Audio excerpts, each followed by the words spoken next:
Okay, so this is going to be a video showing you how to do the equilibrium calculations. So the first one that I'm going to do is from the 2016 paper. This is question 7. So yeah, this is the easier kind of calculation. I'll do another one now in a few minutes showing you the harder kind of calculation. So you're given this balanced equation, or balanced equilibrium equation. So you're told that 96 grams of sulfur dioxide, 24 grams of oxygen gas react to form 112 grams of sulfur trioxide at equilibrium. And what you're asked to do is to calculate the value of Kc for the reaction. So we have to do two things first. We have to write the equation for Kc and convert these grams to moles, because in chemistry we always work with moles. So the first thing I'll do is I'll write the equation of Kc. So Kc is a concentration equation, right? So first of all, Kc is a fraction. The products always go on top and the reactants go on bottom. So in this case we have one reactant. So the reactant goes in a set of square brackets. So we have SO3. And that bracket is put to the power of whatever the coefficient is from the equation. So in this case it's a 2. So this will be SO3 squared. Then at the bottom we'll have in brackets SO2, which will also be squared because we have the 2 up here. And then O2 to no power because the coefficient is just 1. So that's how you write Kc. So next of all, then we want to sub in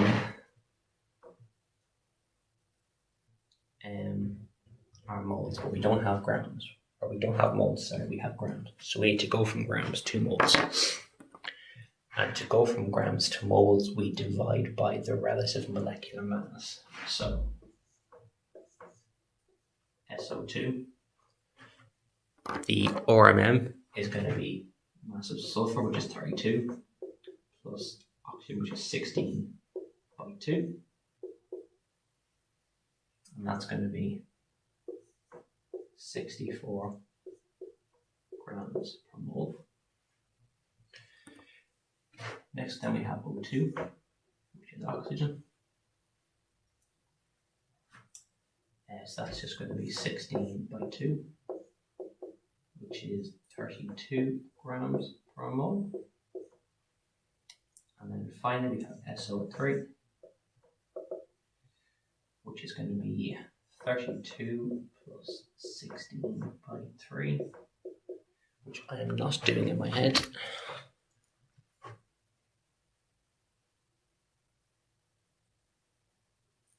That's 80 grams per mole. So all we do then to get our moles is to divide the grams by the RMMs. So 96 over 64 is 1.5 moles of SO2. 24 divided by 32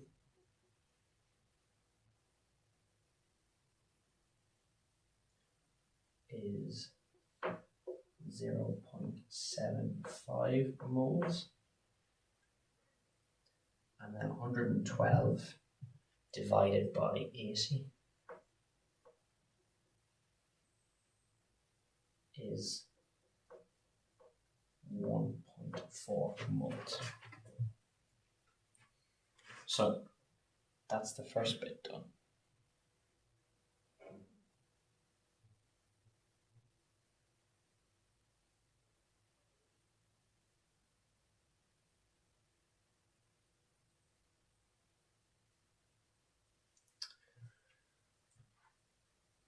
So now what we need to do is we need to do, and this is the same for every equilibrium calculation, is I'll just draw a box for now.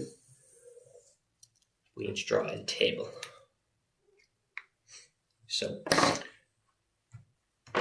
the way we do the table is on the top of the table we have whatever we have from the balanced equation. So that'll be 2SO2, O2, and 2SO3. Go across like this. And then what we have down the side is we have 3 rows down the side. So we have the first line is the initial moles.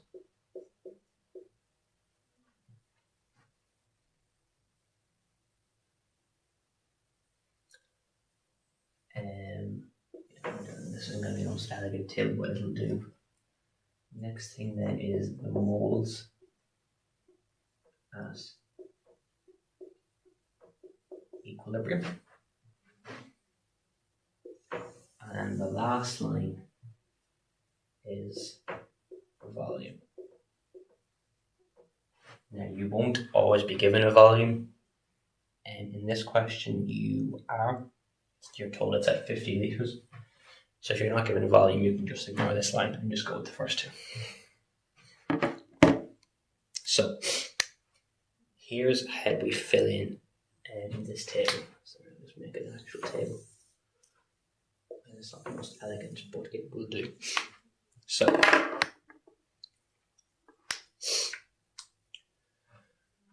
So we have the initial moles, right, is the moles of reactants that were given. So in this case, right, it is 1.5 and 0.75. So we have 1.5 moles of this and 0.75 moles of oxygen. Now, the initial moles of the product, no matter what the product is always 0, right? Because the reaction hasn't happened yet. So if the reaction hasn't happened, there can't be any product. So that's how you fill in the first line. The second line then is the moles of sulfur trioxide, which is 1.4, is what the moles is at equilibrium. So that is 1.4 moles.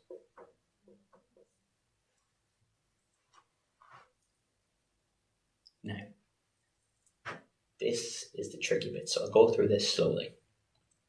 So, the moles of these two, of the reactants at equilibrium, is going to be the initial moles. So if I do oxygen first, right, is 0.75 moles minus the moles of this at equilibrium. But the key part is, right, we need to apply the ratio from the balanced equation. So for every 1 mole of oxygen gas that we have, we get 2 moles of sulfur trioxide. So in other words, this is half of this. So what we take away has to be half of this. So half of 1.4 is 0.7.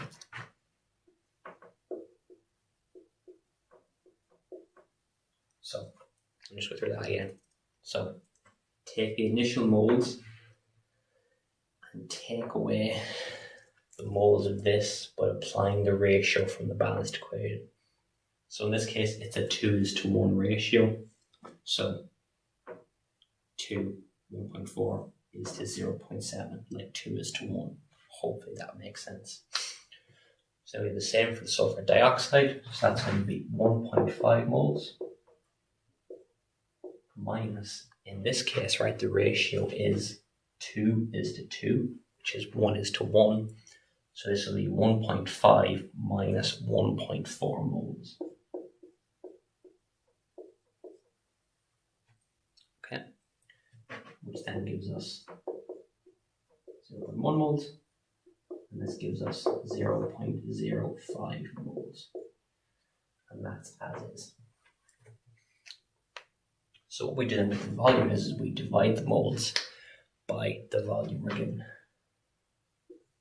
So it'll be 0.1 over 50, and 0.05 over 50, and 1.4 over 50.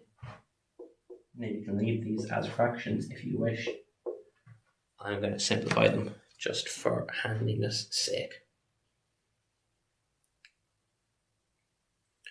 So if you put them into your calculator, you get 0.002, 0.001, and 0.028. And these are the three numbers that we sub into our KC equation up here.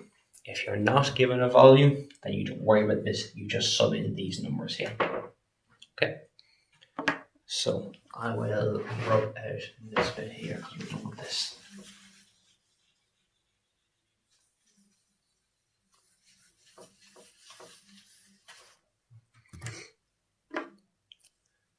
So if we sub this in, we'll get, so SO3 is 1.4 squared, don't forget about that, over then SO2 is 0.002, which is also squared, and then oxygen, which is 0.001.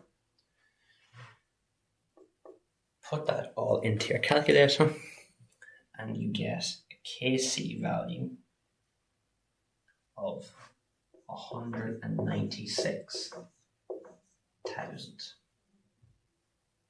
Yeah.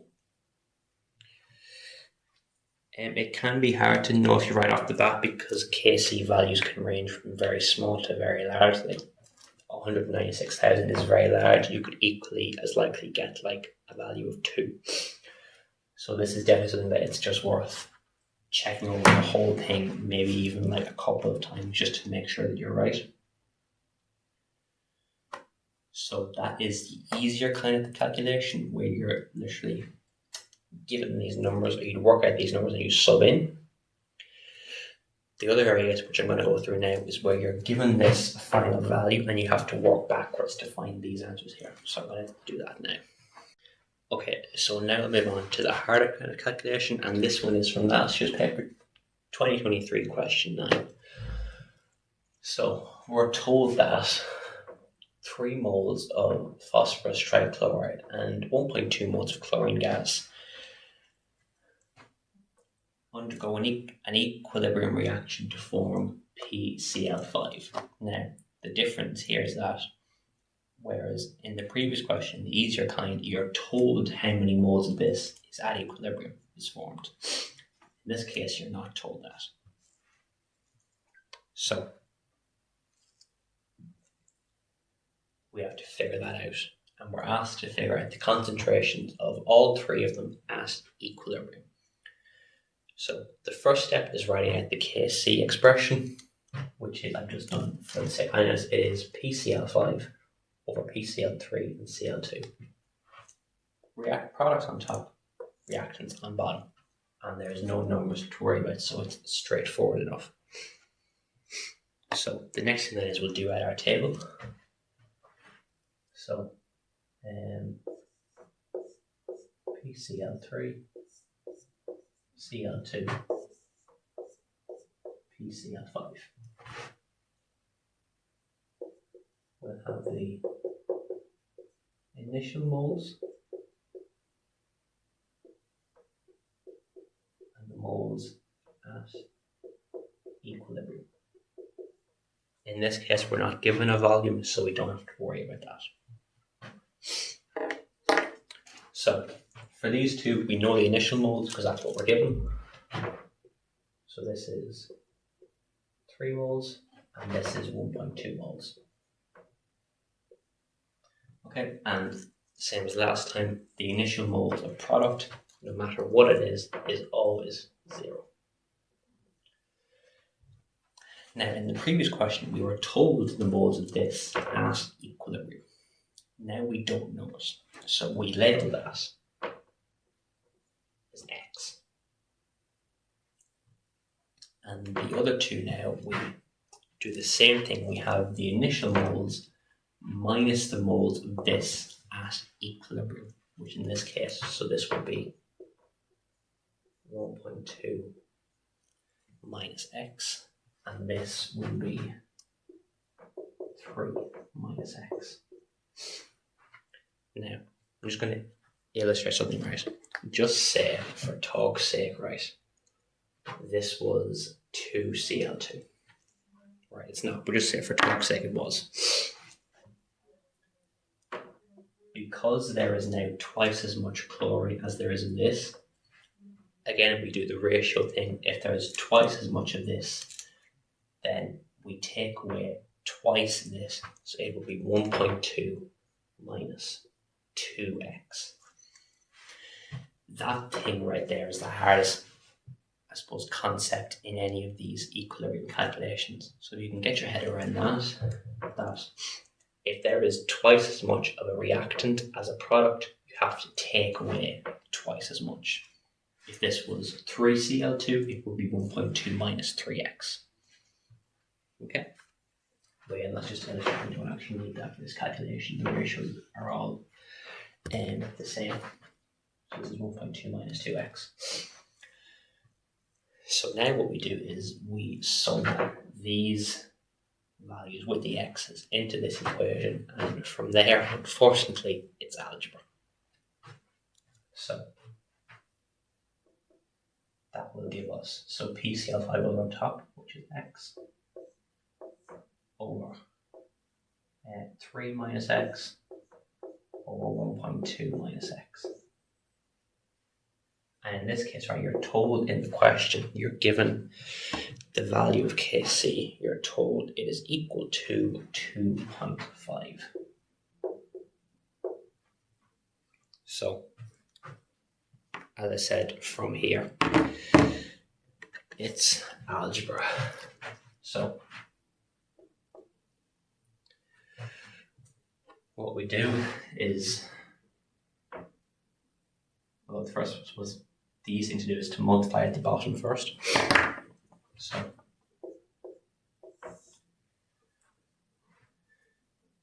three by 1.2.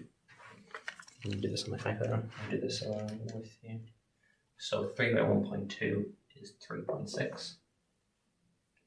3 by minus x will be minus 3x. Minus x by 1.2 is going to be minus 1.2x. And then minus x by minus x will be plus, because minus by minus is a plus, plus x squared. Okay.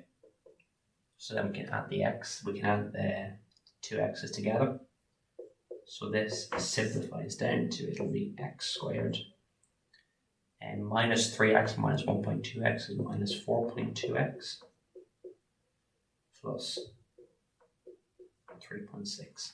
And that is equal to 2.5.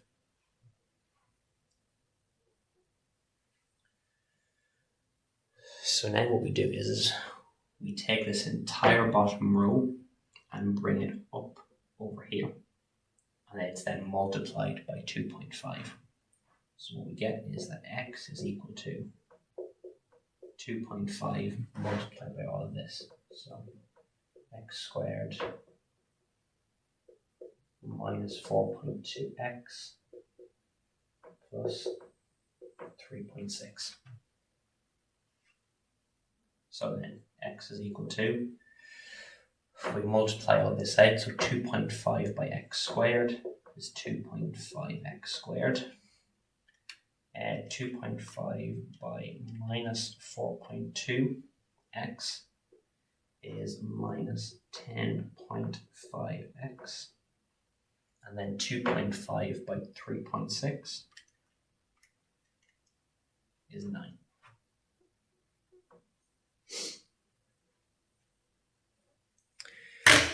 Then what we do is we bring the x over and it'll become a minus x. So that'll be 2.5x squared minus 10.5x minus another x is minus 11.5x plus 9. And now we have a quadratic. So we sub that into the minus b formula. So I'll do this like up here. So the minus b formula is in page, I'm going to say page 19 of the log tables. Is in there somewhere anyway. It's minus b plus or minus the square root of b squared minus 4ac all over 2a. So a is the coefficient of x squared, which is 2.5. So a is 2.5. This is turning into like a maths class. And b is the coefficient of x, so which is 11.5. Sorry, minus 11.5. Be careful of the minus sign there. And then c is just a number by itself. So c is 9. So then, if we sub these in, we get minus 11.5. Be careful to use the brackets. Be careful of the two minus signs. Do not make the mistake that everybody does and slip up on signs.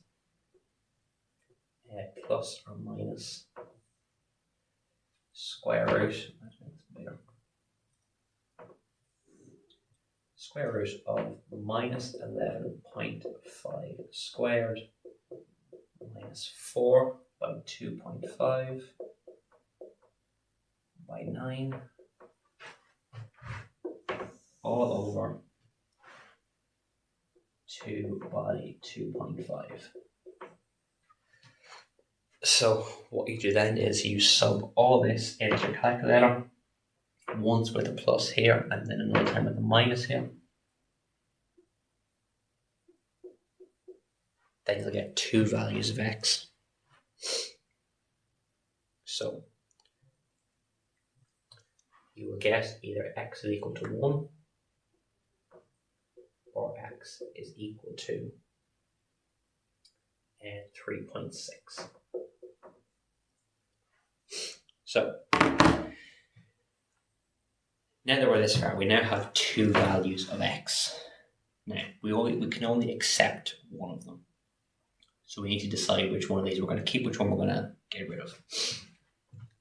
And the way we do that is by looking at our equilibrium moles. So keep in mind, right, what x represents here and what it is here is, right, it's a number of moles. So if you think about this, right, if x is equal to 3.6, but then up here we have 3 minus x. So if we have 3 minus 3.6, that would give us minus 0.6 moles, right? We can't have a negative amount of moles.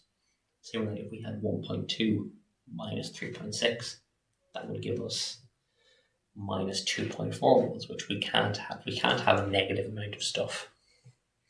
So by that deduction, we can negate this answer. And we're left with then x is equal to 1. So the final thing then is that it wants the moles of each of these at equilibrium. So for, do this down here even though I'm running out of space. So for PCl3, it's going to be 3 minus 1, which is 2 moles.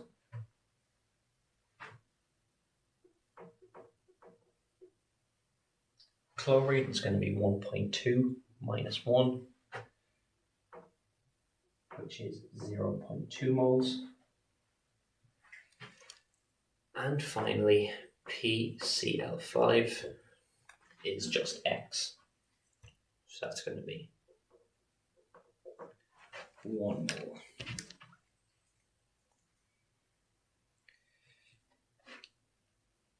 So that is how you do the equilibrium calculations. Yes, this is very hard. It is very tedious to do, especially at an exam.